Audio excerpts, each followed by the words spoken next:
जब लग गुरु मिले न साचा, तब लग गुरु करो 10 पांचा। क्या गुरु बदल सकते हैं? क्या गुरु बदलने से पाप लगता है? अध्यात्म के इस मैदान में आखिर सही गुरु कौन है? गीता जी में वर्णित तत्वदर्शी संत कौन है? इन सभी प्रश्नों के उत्तर जानने के लिए अवश्य सुनिए जगत गुरु तत्वदर्शी संत रामपाल जी महाराज के मंगल प्रवचन। बोलो सतगुरुदेव की जय। बंदी छोड़ कबीर परमेश्वर जी की जय। बंदी छोड़ गरीबदास जी महाराज जी की जय। स्वामी रामदेवानंद जी गुरु महाराज जी की जय।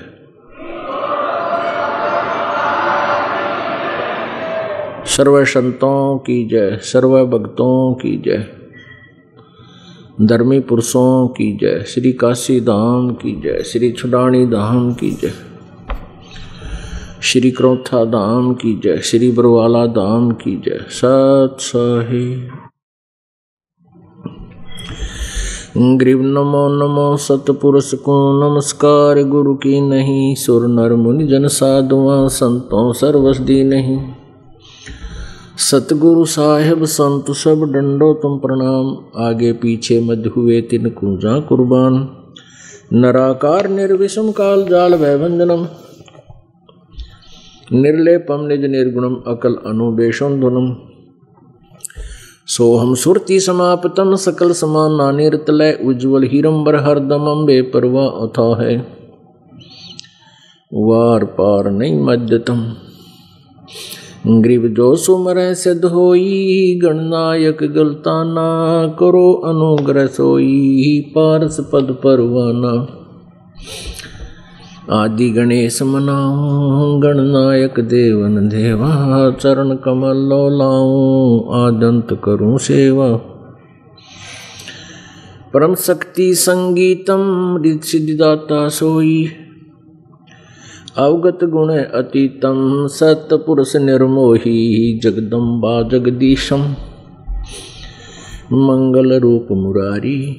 तन मन अर्पों शीसम भक्ति मुक्ति भंडारी।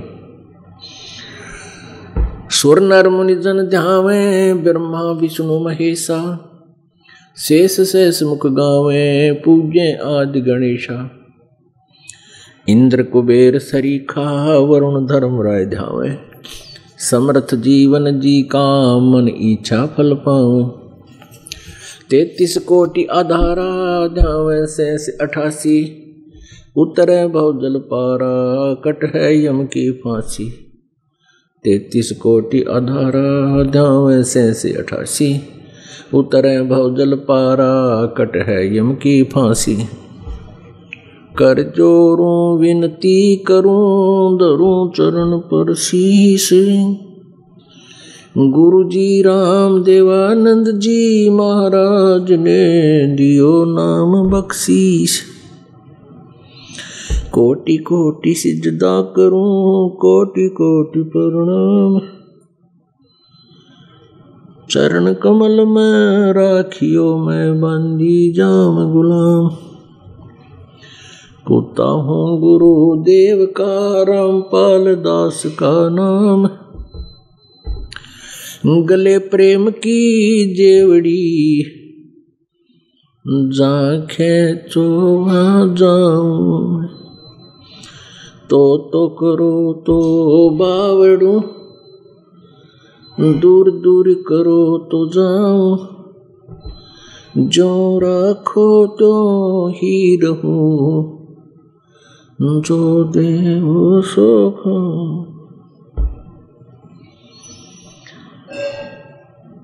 जय इब कै सतगुरु मिले सब दुख आँखों रोए। चरणों ऊपर शीश धरूं कहूँ जो कहनी हो। कबीर साईं मिल लेंगे पूछेंगे कुशलात। आद अंत की सब कहूँ अपने दिल की बातें। गुरु जी तुम ना भूलियो चाहे लाख लोग मिल जाए, हमसे तुमको बहुत हैं, तुम जैसे हमको नहीं। तुमरे विसारे क्या बने, मैं किसकी शरण में जाऊं। शिव ब्रंच मुनि नारदा, तिनके हृदय न समा। अब गुण किए तो बहुत किए, अब गुण किए तो बहुत किए, करत न मानी हारे। भावे बंदा बख्श दियो, भावे गर्दन उतार। अब गुण मेरे बाप जी, बख्शो गरीब नवाज। जो मैं पूत कपूत हूँ, बोहर पिता को लाज। मैं अपराधी जन्म का, नख सिख बरे विकार। तुम दाता दुख भंजना, मेरी करो संभार।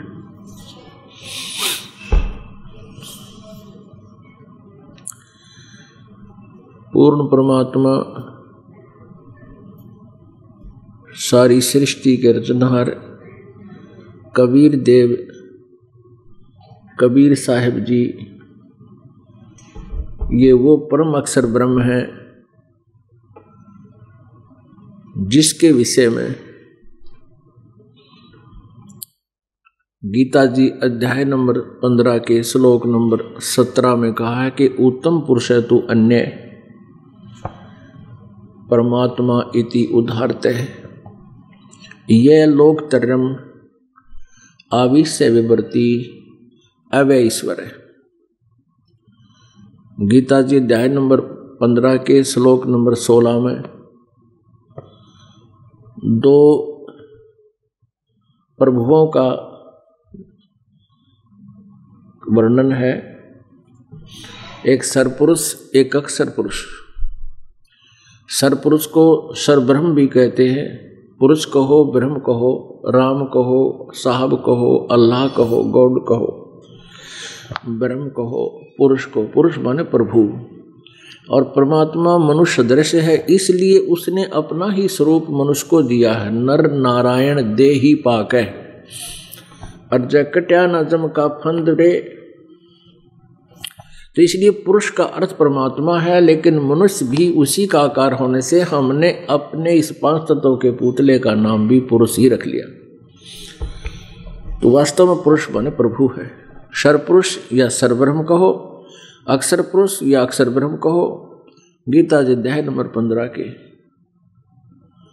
श्लोक नंबर 16 में सरपुरुष और अक्षर पुरुष, सरब्रह्म और अक्षर ब्रह्म, इन दो प्रभुओं का जिक्र है, वर्णन है।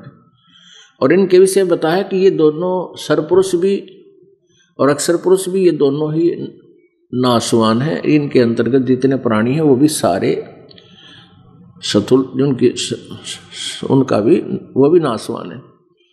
लेकिन जीव आत्मा अमर होती है, वो किसी की मरती नहीं। फिर गीता जी अध्याय नंबर 15 के श्लोक 17 में स्पष्ट किया कि उत्तम पुरुष है तू अन्य। ऊपरले जो सरपुरुष और अक्षर पुरुष के से अतिरिक्त अन्य कोई और है उत्तम पुरुष, यानी पुरुषोत्तम, श्रेष्ठ प्रभु, परम ईश्वर, परमेश्वर, परम ईश्वर। परम कहो, उत्तम कहो, श्रेष्ठ। तो परम प्रभु, परम ईश्वर, परम परमेश्वर, परम ईश्वर, परमेश्वर, ये तो कोई और है और वही सबका धारण पोषण करता है। वो वास्तव में अविनाशी परमात्मा है। तो वो परमात्मा कबीर देव है जो काशी में जुलाहे की भूमिका करके और 120 वर्ष तक यहाँ मनुष्य सदृश एक जनसाधारण की भूमिका करके हमारे लिए एक उदाहरण छोड़कर चले गए कि तुमने परमात्मा यदि पाना है और मेरे सचखंड में सतलोक में आना है तो मेरे जैसे ही तुमने क्रियाएं करो, अपना दैनिक कर्म भी करो। कर्तव्य जो कर्म है मनुष्य का, जो कर्तव्य कर्म कौन कौन से हैं? एक तो रोजी रोटी वाला कर्तव्य कर्म, बच्चों की परवरिश उनका पालन पोषण कर्तव्य कर्म, और साथ में भक्ति भी कर्तव्य कर्म है, वो भी करनी चाहिए। उस परमेश्वर ने आकर ही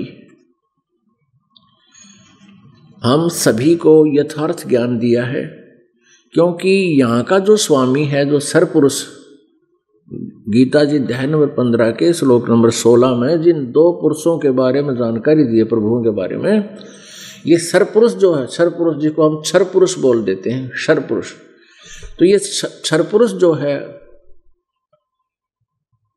ये ब्रह्म है, ये ज्योति निरंजन है, ये काल है, ये 21 ब्रह्मांड का प्रभु है, पुरुष है, स्वामी है। और हम उन 21 ब्रह्मांडों में से एक ब्रह्मांड में हम यहाँ विद्यमान हैं। तो इसने 21 ब्रह्मांड में हम सभी को रोका हुआ है, हमें अपने जाल में फंसा रखा है। इसने सचखंड में, सतलोक में एक भयंकर गलती करी थी, उस गलती का परिणाम इसको भोगना पड़ रहा है कि ये 1 लाख मानव शरीरधारी प्राणियों का नित आहार करता है और 25% एक्स्ट्रा ये प्रतिदिन उत्पत्ति करता है। इसको ऐसी एक शराप लग गया, साप लग गया। उसके लिए इसने हमें अपने खाने के लिए यहाँ रोक रखा है और हम इसको ही सुप्रीम पावर मानते रहे, ब्रह्म को, जिसका ओम नाम है, ये काल है।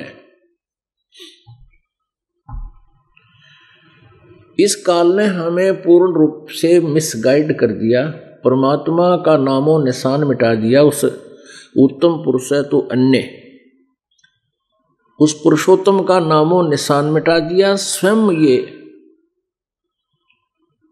परमात्मा बन बैठा और सभी को कहता मैं ही प्रभु हूं।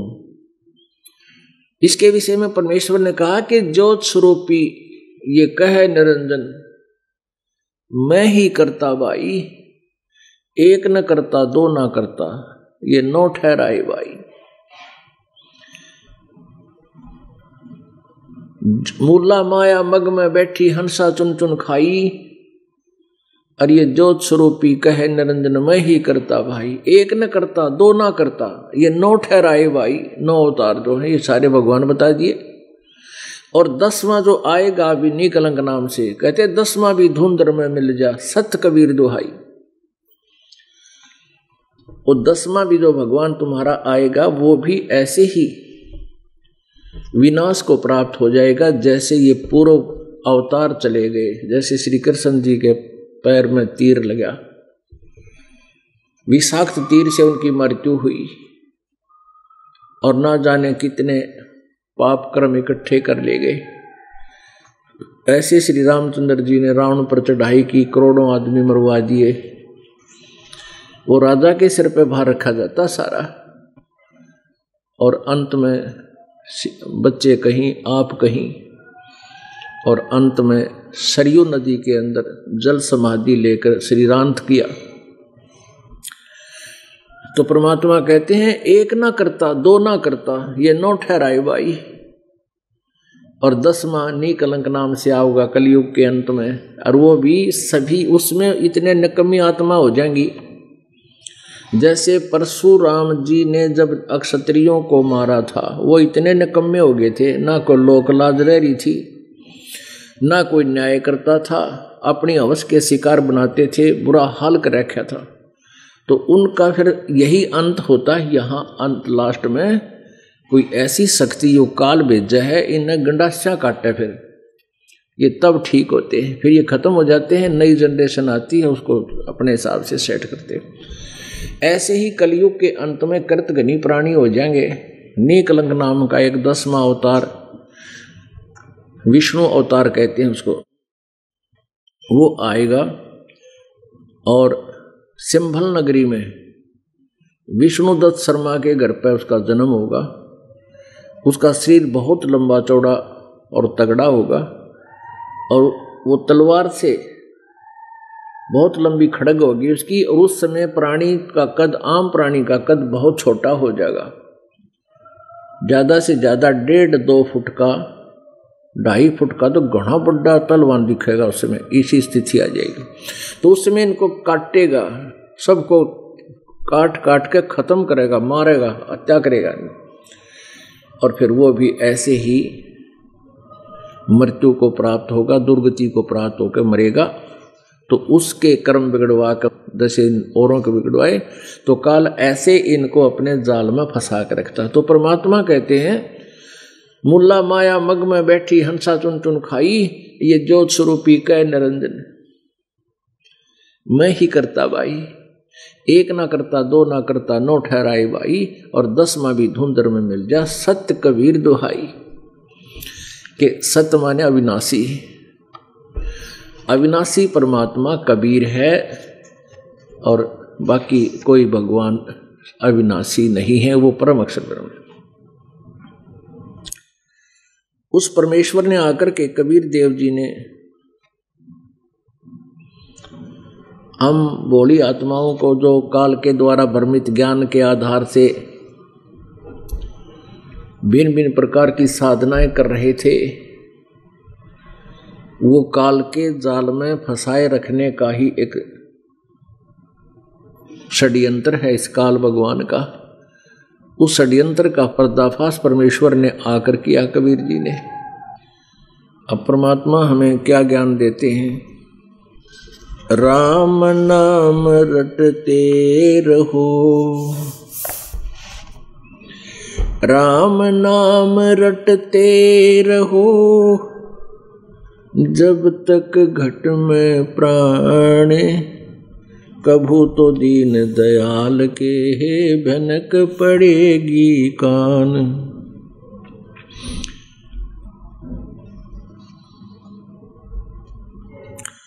परमेश्वर कबीर देव जी ने जो रिहर्सल की, एक रोल किया, एक दुल्हे की भूमिका की, और साथ में वो तत्वदर्शी संत के रूप में भी अपना ज्ञान प्रचार करते थे। अपना दैनिक कार्य भी एक मनुष्यवत करते थे, मनुष्य की तरह।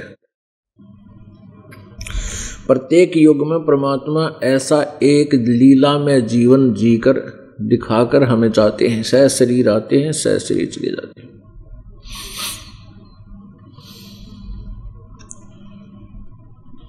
तो उन्होंने हमें यही ज्ञान दिया था कि आप जी प्रथम तो साधना गलत कर रहे हो। आप जी ने इस काल को परमात्मा मान रखा, जो 21 ब्रह्मांड का स्वामी है, जो तुम्हें यहां फंसाए हुए है, रोके हुए है।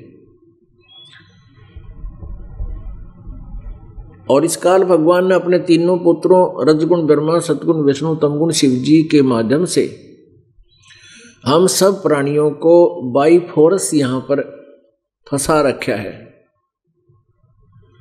जैसे गीता जी अध्याय नंबर 14 के श्लोक नंबर 3 से लेकर 5 तक ये गीता ज्ञानदाता श्री कृष्ण जी में प्रवेश करके यो काल बोल रहा है, ब्रह्म बोल रहा है, किस ब्रह्मांड का प्रभु सर्वपुरुष बोल रहा है। वो कहता है कि दुर्गा प्रकृति तो मेरी पत्नी है और मैं इसके पेट में बीज स्थापित करता हूं, जिससे सब प्राणियों की उत्पत्ति होती है। मैं सबका पिता हूं और दुर्गा प्रकृति सबकी माँ है, माता है। और इस प्रकृति से उत्पन्न, दुर्गा से उत्पन्न तीनों गुण, रजगुण ब्रह्मा, सतगुण विष्णु, तमगुण शिव जी, ये जीव आत्मा को यहाँ कर्मों के आधार से फंसा कर रखते हैं, बांध कर रखते हैं। परमेश्वर ने आकर बताया कि नहीं, ये भी अपना पल्ला झाड़ दिया काल ने, और ब्रह्मा विष्णु महेश के सिर पर बांडा फोड़ दिया, इनके सिर पर ये बाहर रख दिया कि यही फंसा रहे हैं तीनों गुण। परमात्मा कहते हैं ब्रह्मा विष्णु महेश्वर माया और ये काल, इसको धर्मराय भी बोलते हैं। और धर्मराया कहिए इन 500 मिल पर पंच बनाया, इन 500 मिल पर पंच बनाया, वाणी हमारी लहिए। तो पुणात्मा इसने तीनों गुणों के माध्यम से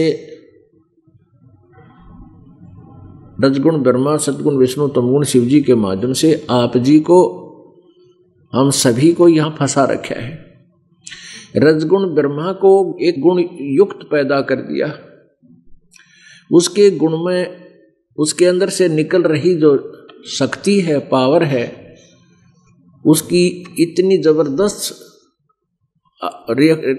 एक्शन हमारे ऊपर हो रहा है कि प्रत्येक प्राणी संतानों उत्पत्ति करता है। इस जीव के बस की बात नहीं, इसके अंदर इतना प्रेशर भर दिया, अपने आप जैसे नशा हो जाता, किसी ने भांग पी रखी हो या शराब पी रखी हो तो उसके बस की बात नहीं, वो कैसे लड़खड़ा कर पैर रखता है, कैसे बोलता है, कैसे चलता है, और ना जाने के कुकर्म कर दे।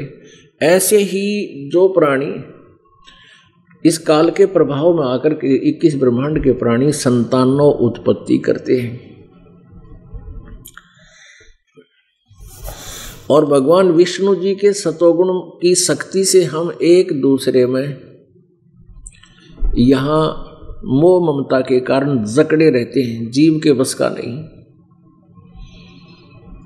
पुत्र में मोह, पुत्री में मोह, पति पत्नी में मोह, पत्नी में मोह, पति में मोह, माता पिता के अंदर संपत्ति में मोह, या किसी अन्य प्राणी से लगाओ, तो ये जीव के बस का नहीं। ये सतगुण विष्णु जी की उस गुण के दबाव में, प्रभाव में हम ऐसा विवश है, करने में विवश है। और ऐसे शंकर जी हमारा संहार करता है, जैसे उसके गुण से हम एकदम बीपी हाई हो जाता है, क्रोधित हो जाते हैं, उस गुण से प्रेरित है। और ना जाने कितना जुल्म हो जाता है, राजा लोग कितने युद्ध कर बैठते हैं, लाखों लोगों को मरवा डालते हैं। तो ऐसे ही रजगुण ब्रह्मा से हम संतानों उत्पत्ति और यहाँ संसारिक सुविधाओं सुखों की चाह, इस रजोगुण के प्रभाव से हम चाहते हैं कार हो, कोठी हो, बढ़िया व्यवस्था हो, घना धन हो, तो ये हमारे अंदर हम जीव के बस का नहीं। तो परमात्मा परमेश्वर कबीर देव जी आकर के हमें इस काल के जाल से परिचित कराते हैं, और फिर हम जो बुद्धिमान होते हैं उनके लिए फिर एक अवसर देते हैं चौथे युग में आके। चौथे युग की ये बिजली पीढ़ी, अब मोक्ष द्वार खुला हुआ है। अब जो सच्चे ढंग से मर्यादा में रहकर इस दास के द्वारा दिए हुए इस तीनों नाम के मंत्र और प्रथम मंत्र का जो आपको जाप दिया जाता है, विधिवत क्रिया करके अपना जीवन निर्वाह करते हैं, तो वो अब पार हो जाएंगे, मोक्ष हो जाएंगे, और हम वहाँ चले जाएंगे सतलोक में। सतलोक वो स्थान है जहाँ जो कभी विनाश नहीं होता, और वहाँ गए प्राणी को जरा और मरण नहीं होता। जरा मीन बुढ़ापा, वृद्धावस्था सबसे बड़ा कहर है इस प्राणी पे, और फिर मरण, मौत सबसे बूंदी। कोई भी प्राणी मृत्यु नहीं चाहता, कोई भी प्राणी, सबको मालूम है। और फिर भी मृत्यु डेफिनेट है, मृत्यु तो होगी ही होगी। हम क्यों नहीं चाहते? क्योंकि आत्मा को आभास है कि ये मरती नहीं थी, इसका जो वहां शरीर था वो नष्ट नहीं होता था। सतलोक के अंदर मृत्यु नहीं थी, मृत्यु नाम की चीज नहीं थी, ना कोई बुढ़ापा था। तो ये यहां हो ही नहीं सकता, इस ना तो स्वर्ग में, ना महास्वर्ग में, ब्रह्मलोक में, परब्रह्म के लोक में ये जरा और मरण समाप्त नहीं हो सकता। और जब तक जरा और मरण समाप्त नहीं होगा, हम सुखी नहीं हो सकते। तो सतलोक सुख सागर है, जहां कोई दुख नहीं, कोई कष्ट नहीं, वहाँ ऐसी ही सृष्टि है, ऐसा ही मानव है, मनुष्य जैसा हमारा शरीर है। अभी तक जितने भी संत हैं, पंथ हैं, ऋषि हैं, महर्षि हैं, अज्ञानतावश उनको परमात्मा का परिचय हुआ नहीं, उनको परमात्मा का साक्षात्कार हुआ नहीं, तो इसलिए उन्होंने अज्ञान आधार से सुनी सुनाई दंत कथाओं से, लोक वेद के आधार से परमात्मा को निराकार बताया है। और सतलोक में सतपुरुष को भी निराकार बताया है, केवल प्रकाश ही प्रकाश बताया है। ये बिल्कुल गलत है।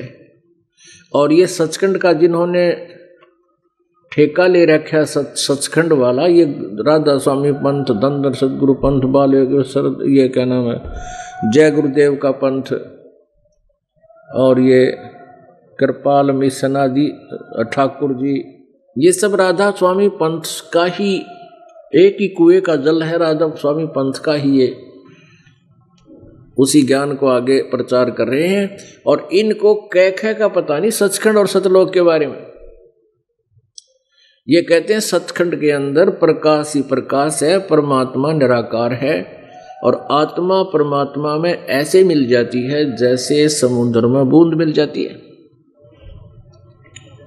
पुण्यात्माओं, अगर ऐसी अवस्था है, वहां भगवान है नहीं, निराकार है, तो हम के टिंडे लेंगे वहां जाके? हम क्या करेंगे? हम भगवान के लिए तड़प रहे हैं, परमात्मा की चाह में हम भटक रहे हैं, उसके दर्शन करें, उसको देखें।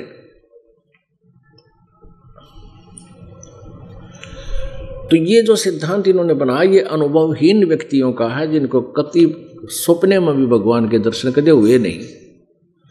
परमात्मा ने बताया है कि वहाँ पर बहुत सुंदर बाग बगीचे हैं, सदाबहार वृक्ष हैं, फलदार वृक्ष हैं, बहुत सुंदर मेवा है, बहुत अच्छे स्वादिष्ट मेवा है, वहाँ के स्वादिष्ट फल हैं, और सदाबहार हैं, उनमें कभी पतझड़ नहीं आती, वहाँ कोई जरा मरण नहीं होता, और वहाँ सदा युवा रहते हैं।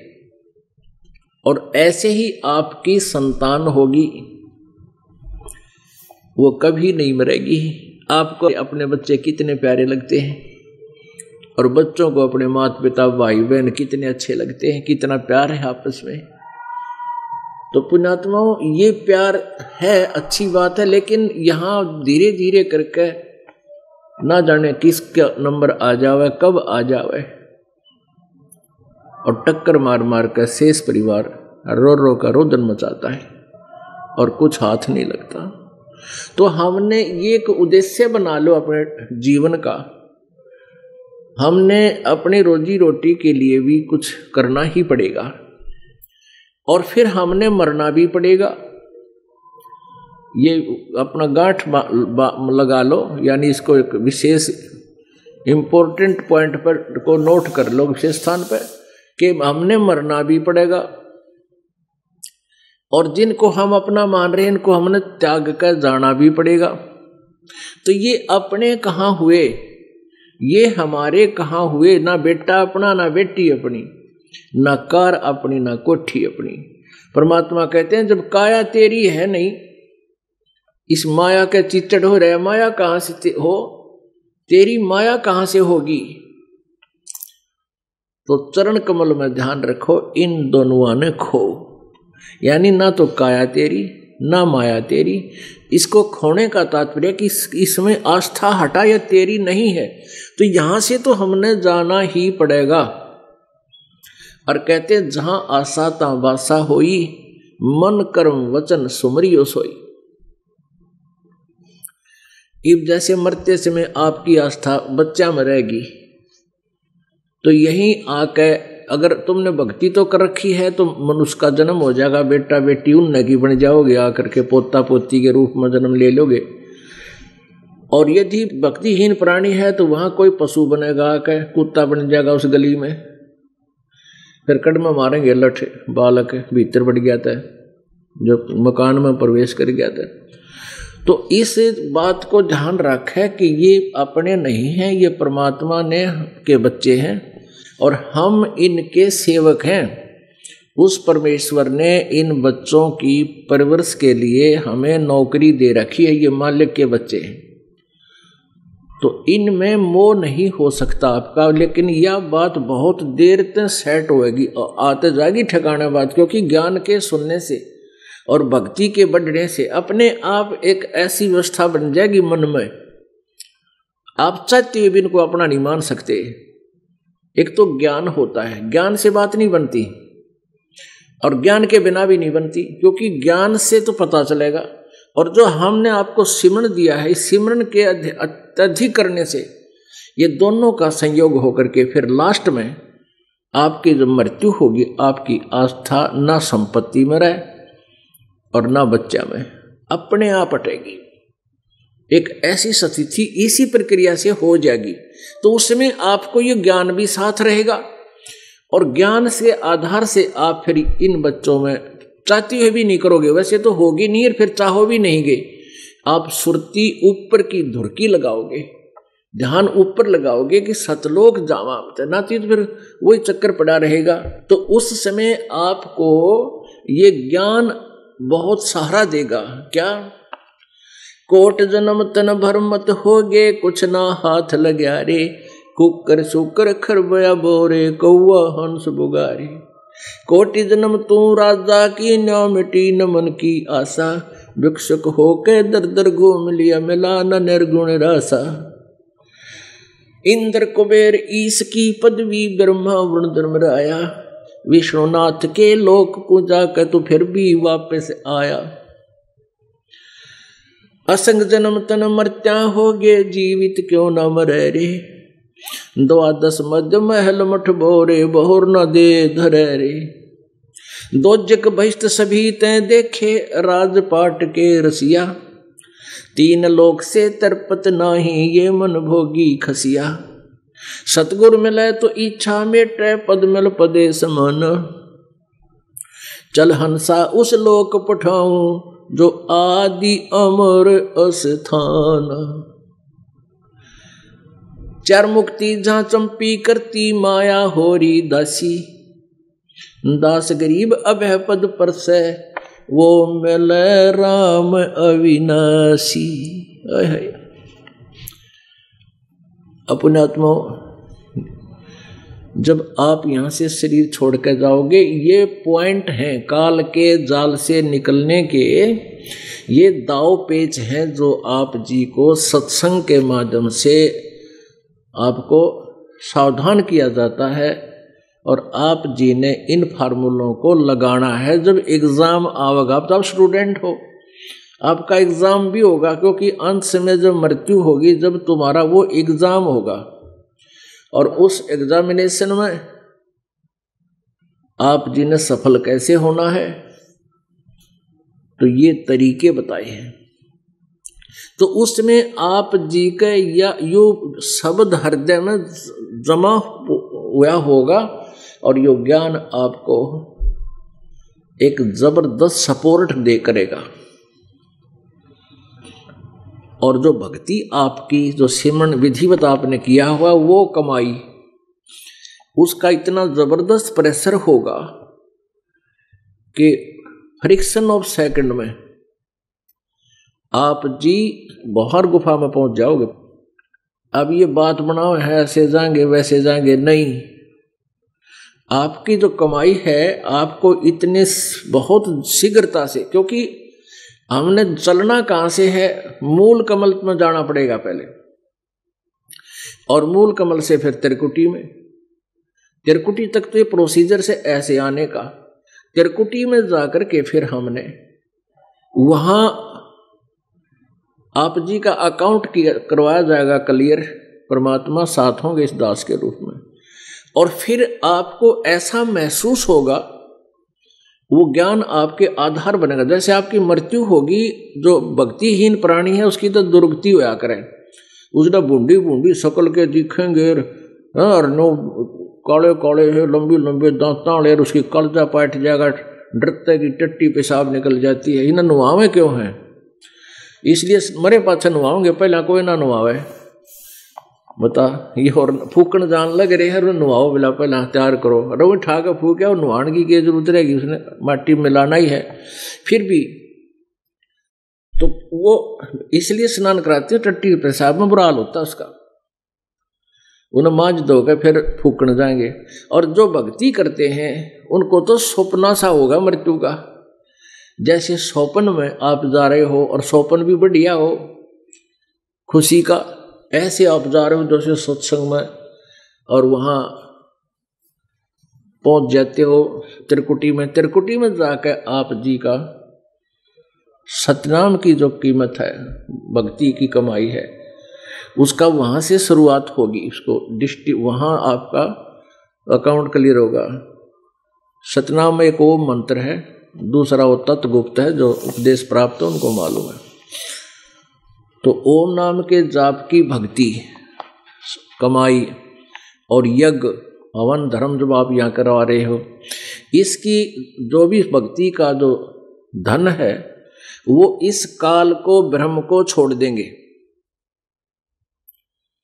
इस काल भ्रम को छोड़ देंगे और फिर ये हमें यहां से मुक्त कर देगा। गीता जी अध्याय नंबर 18 के श्लोक नंबर 66 में कहा कि सर्वधर्मान परित्यज माम एकम शरणम व्रज अहम तवा सर्व पापेभ्यः मोक्षामि मा शुच। अब ये गीता ज्ञानदाता ब्रह्म काल कह रहा है कि मेरे सतर के जितने भी धार्मिक क्रियाएं तूने की हैं, यू कहता है 8वें अध्याय के 13वें श्लोक में, ओम इति एकाक्षरम ब्रह्म व्यवहारण माम अनुसमरण ये परियाति तजंदेहम सयाति परमाम गतिम। ये काल कहता है कि मेरा तो एक ओम अक्षर है, नथिंग एल्स, और जो मेरे सतर की भक्ति ओम नाम से करता है, मेरे ओम से जो लाभ होता है उसको उस गति को प्राप्त होता है, उस परम गति को प्राप्त होता है। फिर गीता जी अध्याय नंबर 17 के श्लोक नंबर 23 में कहा कि जो परम अक्षर ब्रह्म है, गीता जी अध्याय नंबर 15 के श्लोक नंबर 17 में जिस उत्तम पुरुष के बारे में बताया है, जो सरपुरुष और अक्षर पुरुष से अन्य है,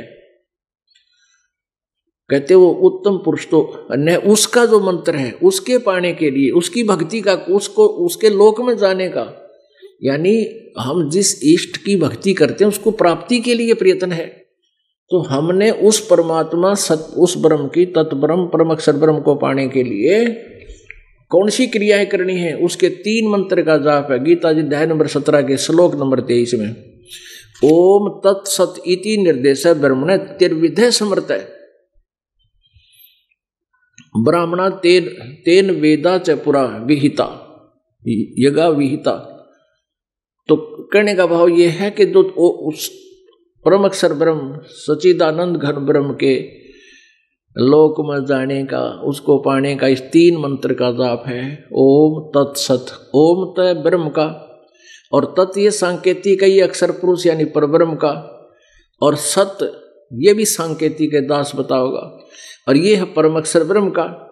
तो जब त्रिकुटी पर आप जाओगे, इस सतनाम के अंदर 2 अक्षर हैं, ओम नाम की जो भक्ति धन और ये यह धार्मिक अनुष्ठान आप करवा रहे हो, इसकी कमाई, ये सभी पूजाएं गीता जी अध्याय नंबर 18 के श्लोक नंबर 66 में जो कह रहा कि सर्व धर्मान परित्यज माम, मेरे सतर की सभी धार्मिक पूजाओं को, धर्मान माने पूजाओं को, साधनाओं को, धार्मिक क्रियाओं को, मेरे सतर की जितनी भी धार्मिक पूजाएं हैं उनको परित्यज छोड़, यहां पर माम माने मुझ में, और एकम शरणम व्रज, एकम माने जिसके बराबर दूसरा ना हो, अद्वितीय, सर्व एकम माने सर्वशक्तिमान, उस परम अक्षर ब्रह्म की शरण में, व्रज माने दास के अतिरिक्त जितने भी गीता जी के अनुवाद करता है उन्होंने गीता जी अध्याय नंबर 18 के श्लोक नंबर 66 में व्रज शब्द का अर्थ आना किया है, जबकि व्रज माने जाना होता है। तो यहां सारी ही गीता का भाव बदल जाता है, यू टर्न हो जाता है इसका। तो पुण्यात्माओं, अब आपको ये ज्ञान होता जा रहा है। तो ये जो ज्ञान है ना, त्रिकुटी पर जब आप पहुंचोगे तो वहां आपने इस ओम नाम के जाप की कमाई, इस दास के रूप में परमेश्वर होंगे, वहां आपका अकाउंट कराओगे ना तो आपको विचलित कर देंगे। काल के बहुत जबरदस्त जाल है। ऊपर रास्ते में बहुत ज्यादा भयंकर काल ने ऐसे जाल रचे हैं। कहीं पर तो ऐसे बढ़िया बढ़िया रेस्टोरेंट बना रखे हैं, अप्सराएं नाच रही हैं, कोई एकाएक घूम रही है अकेली वन में। यानी मन के अंदर जो दोष होते हैं उनके वहाँ पूरे हथियार हैं मन को फंसाने के। तो वहाँ परमात्मा साथ होंगे तो आपकी हिम्मत नहीं पड़ेगी इधर उधर नज़र बचा कर बकवाद सोचने की, क्योंकि परमेश्वर ने आप जी को सतलोक ले जाना है। और वहाँ फिर आपका, अब यहाँ कहते हैं ना कई अनजान हम तो घर पर भक्ति कर लेंगे, क्योंकि यहाँ जब सत्संग में आते हो आपको बार बार समझाया जाता है जैसे स्टूडेंट आया करें या एक भयंकर रोगी आता है, उसमें नखरे नहीं होते, क्योंकि हमने अपना उद्देश्य देखना चाहिए। और यहाँ की क्रियाओं में अपने दोष को दूसरों में देखकर वो विमुख हो जाता है। फिर बोला आदमी क्या कहता है कि मैं तो घर पर भक्ति कर लूँगा। परमात्मा कहते हैं सतगुरु संगत छोड़ कर चाहे लाख वर्ष जप कीन, इंद्री कर्म ना मोक्ष होए। फिर काल का ही आपको उदाहरण दिया, जो परमात्मा से शरीर मगर से जाने लगे, रास्ते में यह खुद दुर्गा आ गई एक सुंदर औरत बनकर और परमेश्वर से कहने लगी तू मेरे साथ भोग विलास कर, तू बहुत पूर्ण पुरुष है, तू बहुत अच्छा तगड़ा है, सुंदर है। तो परमात्मा कहने लगे तेरे जाल से मैं खूब परिचित हूँ, तू अपना जाती रहे यहाँ से। जब हार कर झक मार कर और गाली देती हुई चली गई। तो पुण्यात्मा ऐसे ही जब अकेला प्राणी जो भक्ति कर ली ना 4-5 साल 3 वर्ष इस दास के बताए अनुसार मर्यादा में रहकर, फिर वो मर्यादा तोड़ जाता है, गुरुद्रोही नहीं होता है। गुरुद्रोही का तो नाश होगा सीधा ही, वो तो सीधा नरक में जाएगा। तो वो व्यक्ति फिर ऐसे फंसेगा रास्ते में, फिर उसको काल पता नहीं कहाँ कहाँ ले जाएगा, हाँ देवता बना देगा और फिर गधा बना देगा उसकी पूंजी समाप्त करवा के। तो कहते हैं इन बातें क्या पाइए कर सतगुरु नजर निहाल। सतगुरु की नज़र में कहते हैं परमात्मा कहते हैं ऐसा भाव रखो सत्संग में जब आवे हम एक साधु की तरह होना चाहिए, विनम्रता होनी चाहिए हमारे अंदर, क्योंकि यहाँ सभी भक्त नहीं होते। भक्त का मतलब ये नहीं है कि उन्हें नाम ना ले रखा होता, नाम ले लेने मात्र से भक्त नहीं बनता। नाम देने के बाद उनको यहाँ रिहर्सल करा के इस भट्ठी में कहता के और मोगरे चोट मार मार के जैसे सत्संग के वचनों की चोट मार के उनको भक्त साधु बनाया जाता है। तो जो भक्त हैं, कोई नया भी आता है पुराना भी आता है, तो नए भक्त अवश्य हैं लेकिन उनमें साधुता भी नहीं आई है, तो उनसे मनमुटाव करके और यहाँ से दूर हो जाना समझदारी नहीं होती। तो आप जी ने अपना उद्देश्य देख करके तो धीरे धीरे आपका व्यवहार ठीक होगा तो दूसरे भी अपने आप आपसे व्यवहार ठीक करने लग जाएंगे। तो ऐसे समाज भी सुधरेगा और आपके अंदर जो अहंकार है, जो जीव का सबसे बड़ा शत्रु है, इसका भी नाश होगा। आपको यहाँ फर्श पर मैट पर बिठाया जाता है, परमात्मा के लिए दंडवत कराया जाता है। ये इस काल के इस अकड़ को काल ने जो हमारे अंदर बीमारी ला रखी है, रोग भर दिया, यो मैल खोट डाल दिया सोने में, शुद्ध सोने में, तो उसको यहाँ गर्म करके उस खोट को निकाला जाता है। और जब तक ये नहीं निकलेगा इतने भक्ति बने नहीं। एक नित्यानंद नाम के एक ब्राह्मण थे, उनका बचपन का नाम नंदलाल था और वो नारनौल के नवाब के यहाँ तहसीलदार की नौकरी किया करते थे। आज से 250 वर्ष पहले, 350 वर्ष पहले की बात है। उस समय पहले तो ब्राह्मण कुल 1 नंबर पे और दूसरे फिर तहसीलदार। आज से 250 वर्ष पहले तहसीलदार तो आज के जो है ना कमिश् डीसी से भी ज़्यादा पावर रखता था और घोड़े पर चल कर चला करता है। सौभाग्य उदय हुआ उसका एक दिन उसके माता पिता की मृत्यु हो चुकी थी, कोई भाई बहन नहीं थे। उसके नाना जी के यहाँ उनकी परवरिश हुई थी। उनके नाना जी नारनौल के नवाब के यहाँ कोई उच्च पोस्ट पर थे। उन्होंने अपने दोते को वहाँ लगवा दिया था, शादी भी कर दी थी। एक दिन सत्संग सुन लिया रात्रि के समय, और फिर अब ब्राह्मण कुल में जन्म मरोड़ गणी, मरोड़ अहंकार, मरोड़ मीन अहंकार।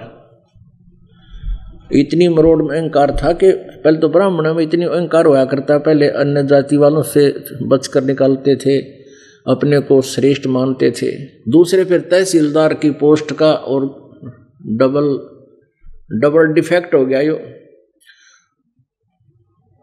और उस दर से पुण्यात्मा जो होती हैं उनमें भगवान की चाह भी न्यारी होती है।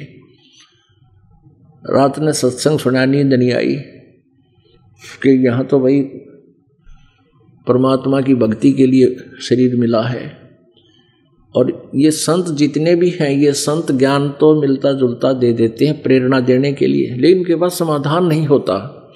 उस प्रेरणा से इतना प्रेरित हो गया, उसने सोची सवेरे नाम, कल जाते नाम लो इसके आश्रम में। आश्रमवास इससे नारनौल से, शहर से थोड़ा बाहर की था, उसका छोटी सी कुटिया थी, आश्रम था।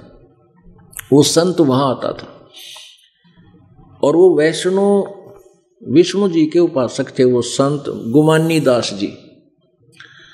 तो नित्यानंद जी ने सोचा आज नाम लूं, अगर यहाँ किसी के घर जाऊंगा तो मेरी बेइज्जती होगी। संतारे हैं, वो सत्संग करें थे किसी के घर पर, जो नित्यानंद जी के महल से थोड़ी सी दूरी पर था।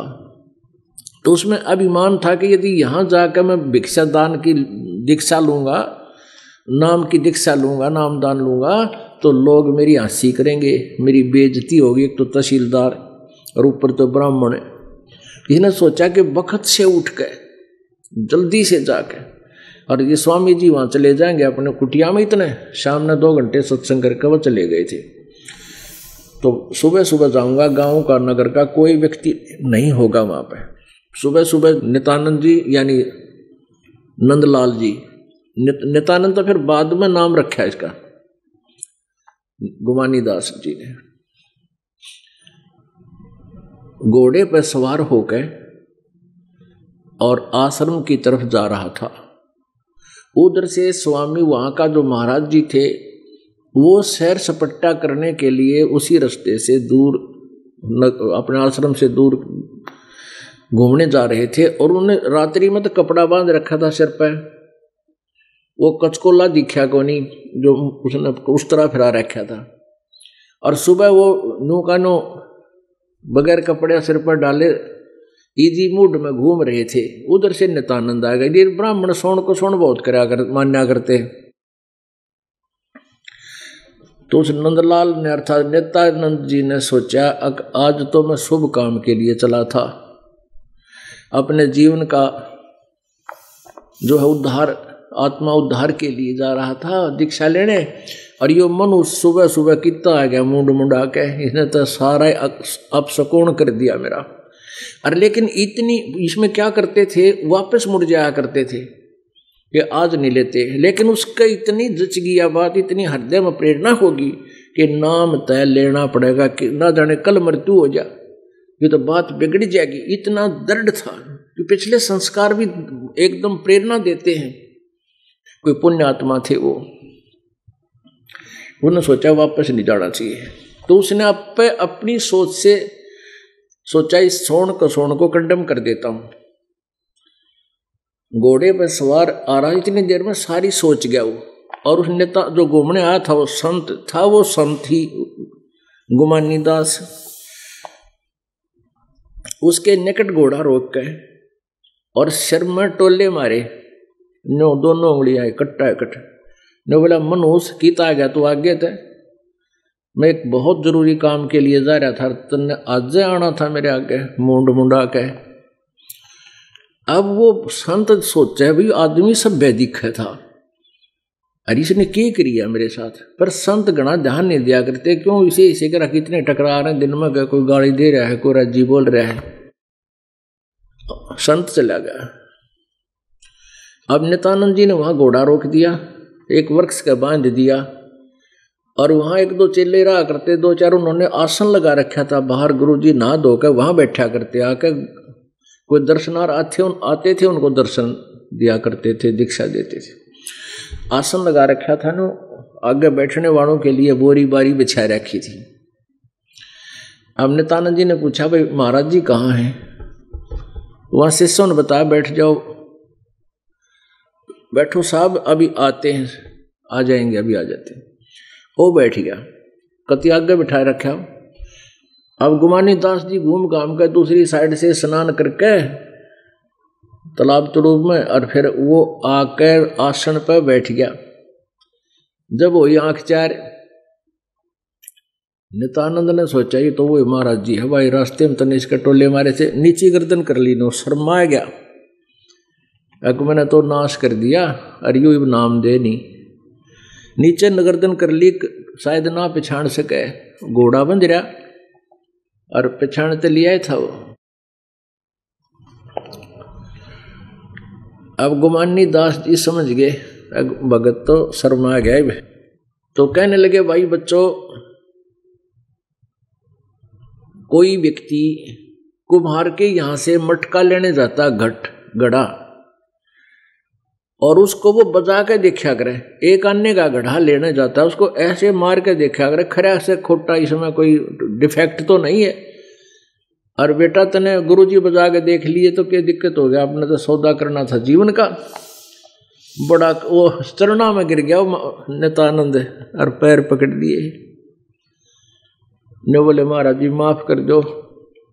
फिर उसने सारी कहानी बता दी, जी आपका सत्संग सुना, मुझे तो नींद नहीं आई रात को, और आप मैं पहचान नहीं सका क्योंकि मैं तो दूर से आपके रात्रि में वचन सुन रहा था,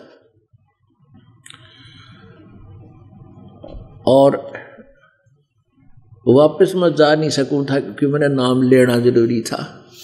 तो इसलिए मैंने अपने हिसाब से वो सोन को सोन दूर करने के लिए और आप तक पहुंचने के लिए, ये मेरा सारा गलत काम था, जो ठीक था, मुझे माफ करो। गुमानी दास बोले, बेटा माफ कर दिया। अब दीक्षा दे दी,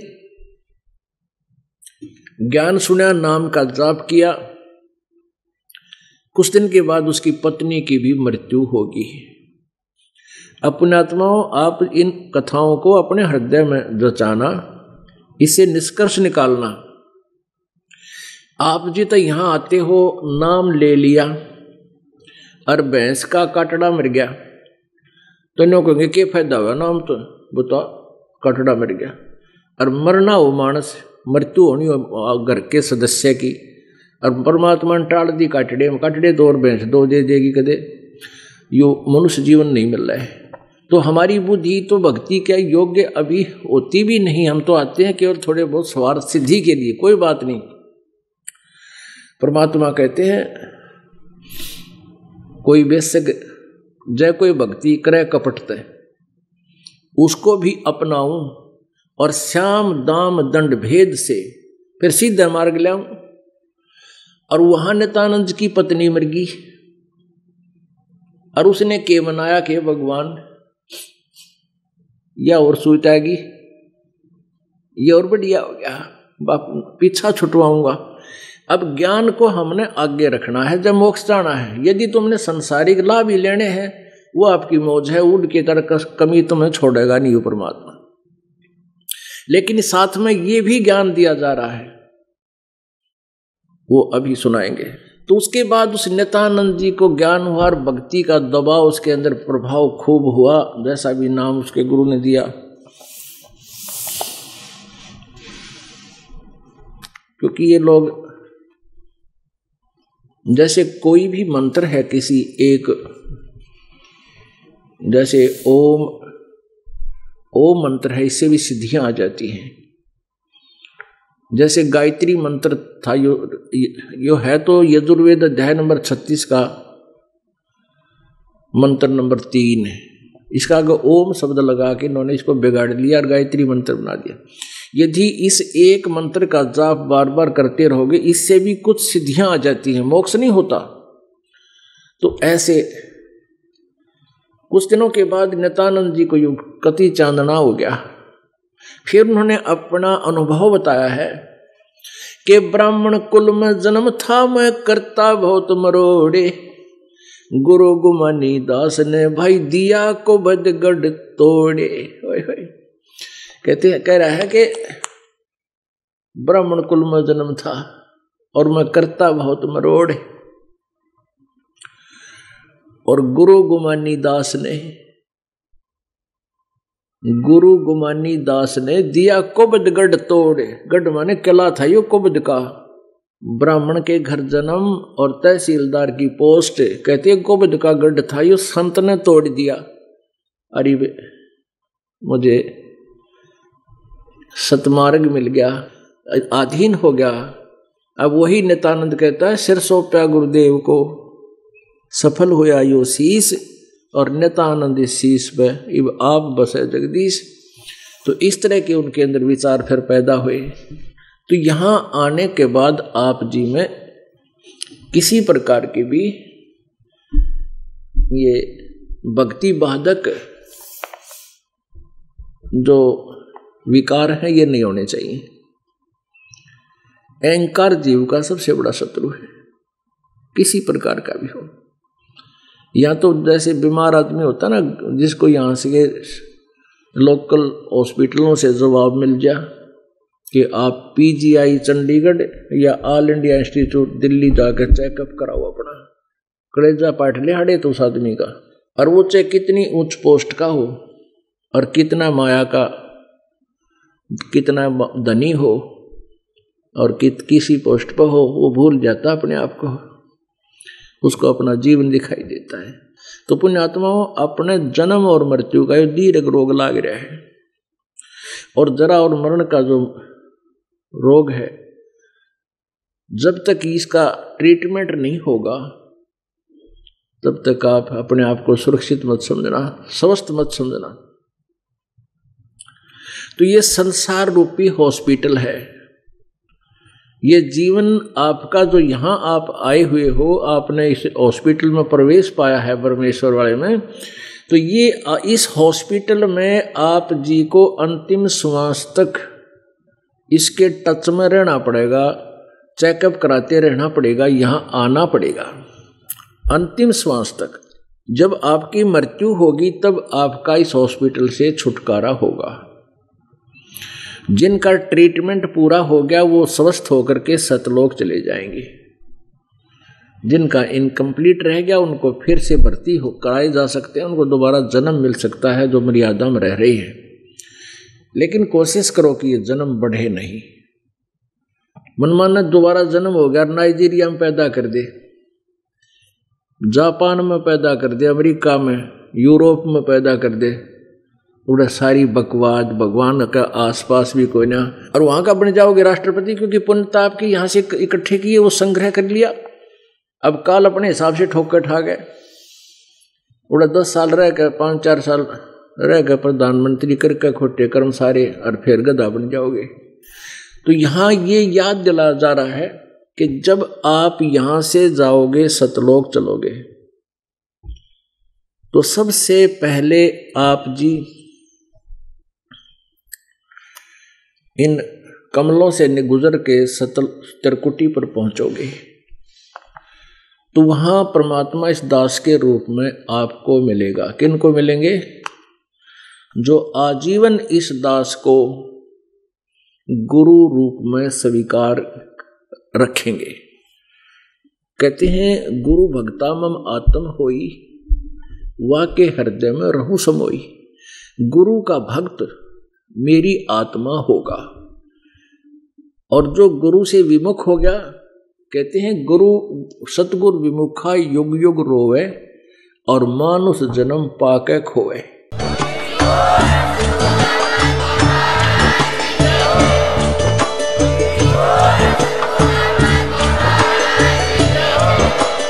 आप सुन रहे थे जगत गुरु तत्वदर्शी संत रामपाल जी महाराज जी के मंगल प्रवचन। अधिक जानकारी के लिए विजिट कीजिए हमारी वेबसाइट www.jagatgururampalji.org। संत रामपाल जी महाराज जी के शुभ आशीर्वाद से पूरे विश्व भर में 500 से भी ज्यादा नाम दीक्षा केंद्र हैं, जिन पर संत रामपाल जी महाराज जी द्वारा ऑनलाइन निशुल्क नाम दीक्षा दी जा रही है। अपने नजदीकी नाम दीक्षा केंद्र का पता करने के लिए संपर्क करें 8222880541।